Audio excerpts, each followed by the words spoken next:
nin dhiisalle jee na dhiisuu didde akka naman dhageenyetti gurrarraa qabadha jee gurrallee qabachuu dadhabe namoota muraasa akkaataa hawaasni wal dhabu dalagaa jiru namoota kanaaniin dhaaphaa isiniin jechuu barbaade rakkoon nama lama jidduutti yoo argamte gosaa wajji wal qabsiisuun bareedaame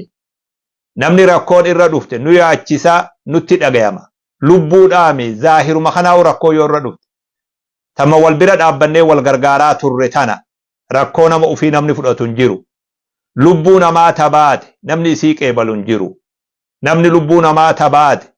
isa rifachiifne nam tokkolleen hin jiru lubbuun namaa yoo baatellee lamminti akka itichan beekan warra duutitti galtillee akkatti sabbarsiisan beekan akka rakkoo ufiitti wal'aanu beeka hawaasni keenya akka hawaasa aadaan qabnee haseenaan qabnee waan hawaasa kana wal dhoorku waan san ajendaa goonee daranuu akka dhiini dabalamu daranuu akka rakkoon dabalamtu daranuu akka hammeenyi dabalamu taasisuun xabi'aa nama waa beekutiimi yaa ummata keenya oggutakka gadhaabbadha mee waa xiinxala godha oggutak yaa hawaasa kiyya rabbi sodaadha isin qabeetin jira rabbiini namni obboleeyyan walii tahee fira wajji tahee waji jiraachaa jira yaa obboleessoo ni beeyta waan kana jaarsaa jaartii sababaa kanaa sababaa akka waan amma asirra deemuu kana jaarsaa jaartii adda bahe ati gosi teetana naafi gosi dantee na jibbite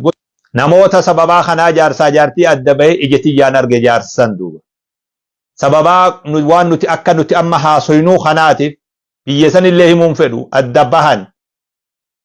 ijatiyyaan arge wanni kuni keessaa'uu hawaasa biyya alaa jiru diiga wanni kuni hawaasa biyya tana keessa jiru yoo taate biyya tana humaa takka godhuu hin danda'u wanni sun nama fayyaan qabne yoo ta'e namni waan san jala deemu jiru lafa tanarra lafa nan keessa jiru irratti abadan namaatu biyya riyaadirraa naa bilbilee asheeka akkatti salaamtaa waliin jennu wallaalle naan jedhu akkuma salaamtuma itti waliin jedhu hoggaan amma isinitti haasa'u akka amiin ibroo qofaami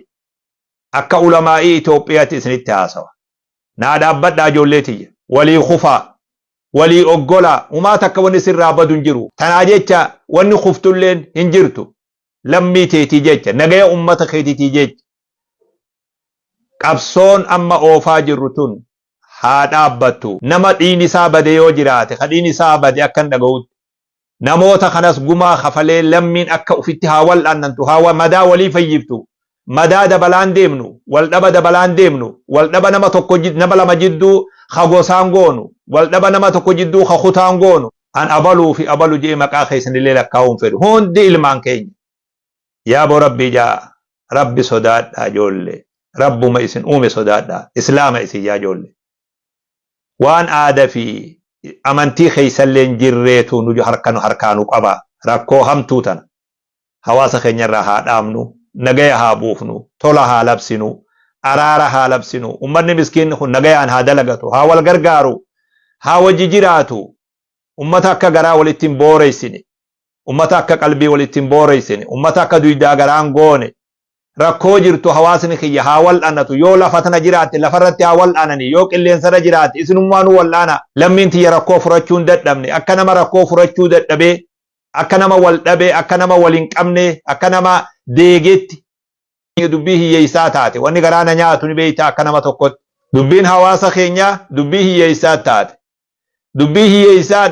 namuutti taphata dubbii hiyyeessaa dubbii abbaan qabne namni hayyoota taatan